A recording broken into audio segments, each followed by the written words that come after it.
Why are you practicing a three-point shot? You can't even make a layup to save your life. And I think, horrified, I have become my father. I'm a cook, I'm a confidant, I'm a bill payer, I'm a daughter. I run from a boyfriend who's getting a little too serious. And I run from being a daughter, a sister, a spinster aunt.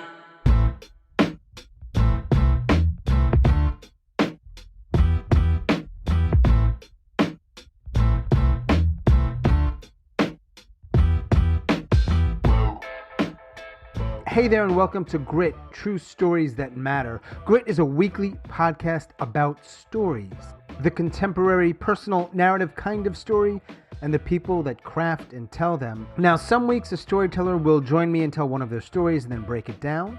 Other weeks we will feature stories from our myriad events like we will today. Why, you ask?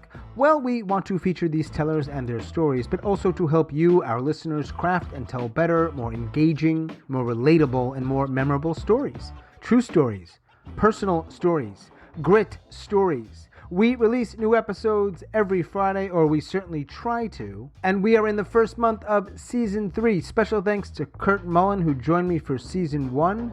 Season 2 focused on women and their stories, and Season 3 will be focusing on the best of. We'll leave the rest of that a surprise. If you could help us out, rate and review this podcast if that is an option on your preferred platform. And as always, check the show notes for upcoming workshops and events, including Deja True 3, which will feature Truelogues. Now, we have had a couple of episodes in which we featured several Truelogues, and that is what we will be doing today. We have got two Truelogues, one longer and one shorter. The first one is by Andrew Shelfo and Daniel Boyd.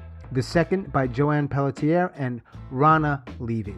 And if you want to take a crack at it, come to one of our events, have a listen, reach out. Maybe you can join us. Okay, let's dive in. This is the big game. It's the big day. It's the Greater Springfield CYO 3rd and 4th grade basketball championship. CYO stands for Catholic Youth Organization, so this is a church rec league. But don't let that fool you. This is some of the toughest competition and the scariest atmospheres that I've ever coached in.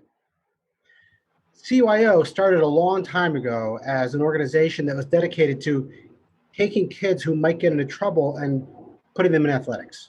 And it's not unusual around where I live to see kids who are much older than you would expect playing in some of these games. And I've talked to some of the opposing coaches, and I've said, what's up with that kid? I said, well, you know, if I don't give him a spot on the team, he's going to get involved in some stuff that's bad, so it's better if we put him on the team. So I'm watching the team we're playing today in the championship, St. Mark's. I'm watching them warm up, and I'm thinking, yep, looks like they're taking the CYO mission to heart. And it also looks like part of that mission is winning.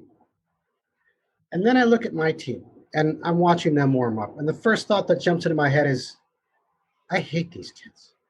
I watch them out there on the floor, and they're imitating their favorite professional basketball player, and I can't stand it. I can't stand the look at me attitude. I can't stand the selfishness. I can't stand the way that they try to imitate moves that they've seen on TikTok or Twitter. I can't stand the fact that they don't know their fundamentals. Why are you practicing a three-point shot? You can't even make a layup to save your life. And then I think, like, I hate these kids. Where are the parents on all this? And then I realize the parents have spent thousands of dollars per year precisely so their kids could act this way. They're betting on their child's athletic prowess. They're betting that their abilities will get them to better school, better team, better life. It'll open the door to better things. I hate these kids. I coach these kids. Some of them are my own. So I'm feeling kind of depressed, and I end up basically on this fence watching a JV girls soccer game. And it's just like you think it is, just like all soft, ineffectual touches, balls going out of bounds all the time. But I realize that I know a bunch of these girls who are playing. They're from the area, so they play pickup soccer with me and all the guys. And some of the guys I play with are like 80 years old. Now, I feel like I'm 80 after the game. But while I'm playing, crunching tackles with these girls while they're scoring on these old men and playing the game. We're all youthful. We're just into the beautiful game. So I'm there on this fence, resting next to the goalie, and I shout, "This is the perfect position. You can see the entire field. You've got the strategy. You're the general. Lead your troops." And she looks at me, and I think, horrified, I have become my father. I'm sitting on the bench and I realize I'm here because I'm a father. I have kids who are into sports, and the expectation is that the dads are going to help out. I never played basketball as a kid. I didn't even really start watching basketball until I was in college. I realized that I have a lot to learn. And as a matter of fact, just the night before, I learned something very important about coaching CYO basketball. And that thing is the legal definition of mayhem.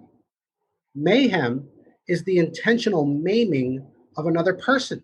And I know this because I was talking to someone who was at the other semifinal basketball game last night. And he told me the story about how one of the parents got so enraged that he jumped on the back of one of the coaches and he bit his ear off.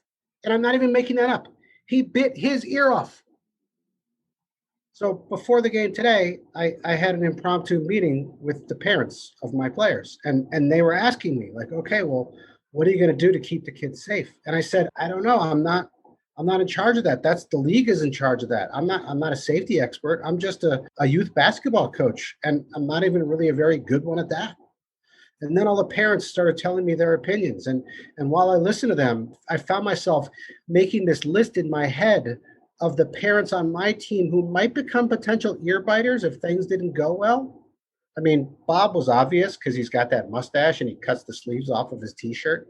But I also put Elaine on that list because I noticed as I was walking into the game that she had a sticker on the back of her car. It was one of those Calvin peeing stickers, and it was Calvin peeing on St. Mark's Church. I've been watching this game for 10 or 15 minutes. I just have a pure Michigan smile slapped across my entire face as I'm like really getting into it.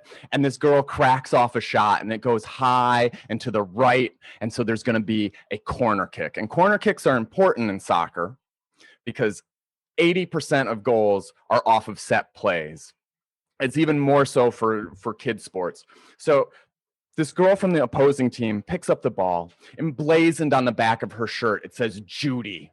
And just with all pro-like seriousness, she walks over there, she spins the ball in her palms, and then she spins it lightly just on her fingertips so that she can set it almost like it's hovering on blades of grass, just like they do on TV. And she death stares that ball, wipes the sweat off her brow as she takes 10 slow steps back and one deep breath. My son is 9 years old, and he's the star of this team. He's a good player, but he's also much bigger than the other kids, which really, really helps. The gym we're playing in is tiny, and it's loud. I mean, it's so loud that if I yell something from the sideline, no one's going to hear me, which is perfect because I don't really have anything to say anyway, so I don't even bother yelling. And then we get to the fourth quarter, and the game is tied. We have a chance. So I call our last timeout, and the point guard comes running off the court, and he runs right up to me, and he tugs on my sleeve, and he says, Coach. And I say, What do you want? He says, how many points do I have? I hate these kids. The assistant coach now has the kids all huddled around him. He's the one who draws up the play. And before he tells them what he wants them to do, he says, keep it up, guys. You guys are doing really good. And my son turns to me, the English teacher, and he mouths the word, well. He's correcting the assistant coach's grammar. And I couldn't be prouder because he's right. They are doing well, even if they aren't doing something that is necessarily good. I know that without a doubt, this is going to be the highlight of my coaching career. Neither of my kids is going pro. Neither is going to get a college scholarship. I'll keep coaching and I'll win some games and I'll lose other games. I hate these kids, and I know that there are probably some kids who hate me too. These are the lessons that youth sports teaches us. So right before she goes into this run up to take this monster kick, someone from her team screams, "Don't fuck it up like you did last time, Judy." And I'm all like, "Wait, what?" And I'm looking at these girls to see who said that. Like, so rude. When one of the girls that I know from my team says, "Or just hear me out, Judy, you could pass the ball straight to us because everybody on your team seems like a giant gaping asshole. Just a thought." And I lose it. I look at the people who are on her team. I'm looking at these girls all like staring angrily at each other and seeing the image of a giant gaping asshole. And I think it works on so many levels. And I'm just, tears in my eyes, joy and laughter. And Judy, poor Judy has to ignore me and kick this ball as hard as she can, but she gets over top of the ball. So it goes down and it loses all its momentum as it's rolling on the ground. And 1, 2, 3 hapless, ineffectual touches later, it spins out of bounds for a throw in. And I think I've made a decision in my life. I'm never going to have kids. But for some value of the term, I love these kids. And I know that there's those of you out there who have kids, who are parents and have children, and it's not the same. But for me, the little piece that I get every sometimes, maybe once in a while, these little moments puts a smile on my face because that's enough for me.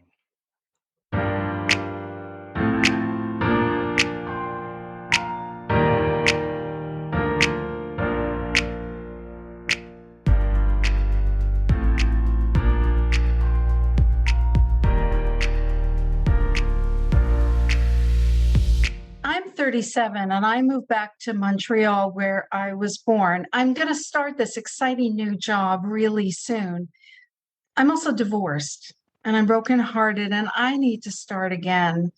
When I arrive, I move in with my aging parents. Now, this is just a short-term thing, like a month max, just until I get settled into the new job and I get a new home. I'm 37. And I've run away across the country to Los Angeles. I run from a boyfriend who's getting a little too serious. And I run from being a daughter, a sister, a spinster aunt, from teaching high school, serving burgers, delivering pizzas, answering phones. I need a new start. And I fantasize about a Hollywood life because living an ordinary, boring life just scares the crap out of me. In no time, I'm managing everything about my parents' lives. You see, I become their health advocate, their health project manager. I'm a driver, I'm a cook, I'm a confidant, I'm a bill payer, I'm a daughter. Their health declines and caring for them becomes my second full-time job. My whole short-term thing goes on for 8 years. I'm caught up and I'm stuck in this role as a caregiver. I can't get out. And the house search is just a fantasy now, and I have no time for the restart. Dad dies.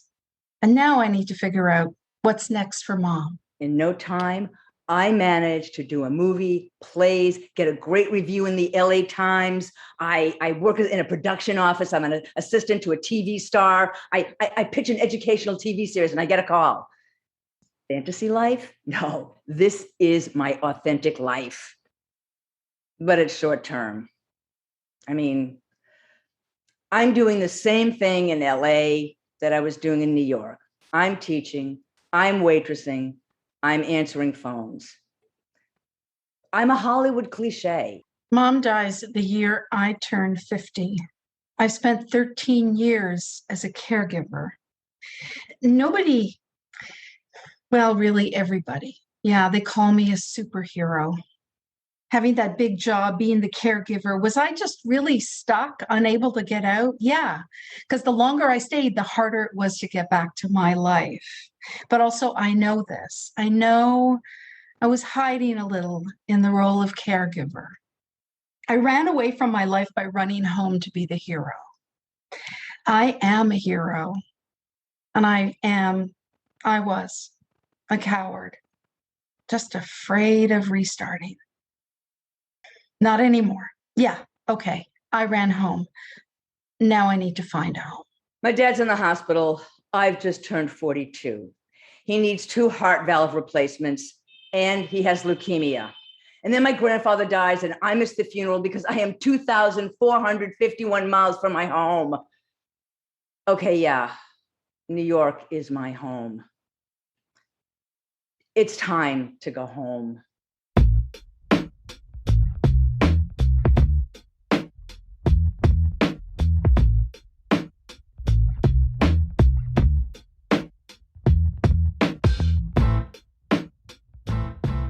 As always, thanks so much for listening and all of your support. And special thanks to our storytellers, Andrew Shelfo, Daniel Boyd, Johanne Pelletier, and Ronna Levy. They have been on the podcast before. I'm glad that they are on once again. Check the show notes for our next Deja True. Deja True number 3. The theme is Scarred, and you will be hearing several more sensational Truelogues. Quick favor, if you listen on Apple Podcasts, rate and review this podcast. It helps people find it.